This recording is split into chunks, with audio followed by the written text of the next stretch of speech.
As proof that you are children, God sent the Spirit of His Son into your hearts, crying, Abba, Father. These are amazing, even awesome words of St. Paul that tell us that we are, on account of our baptism, invited, even immersed in the great mystery, the unfathomable mystery of the Blessed Trinity, because God Himself speaks from within our heart. God Himself, in the Spirit of the Son, speaks from within our heart, calling God Father, Abba, Father.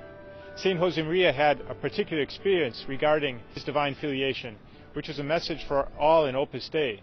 And this experience was when he was on a streetcar in Madrid, and he was overwhelmed by the realization, I am a son of God. God is my Father. He's always looking after me. God is present within the heart of all of us as Christians, so that we can speak as the Son of God, even as Jesus Christ, calling God Father. And more than speaking to Him in our prayer, which is so important, we can also act as children of God, so that we can cry out, Abba, Father, with our deeds and not just with our words.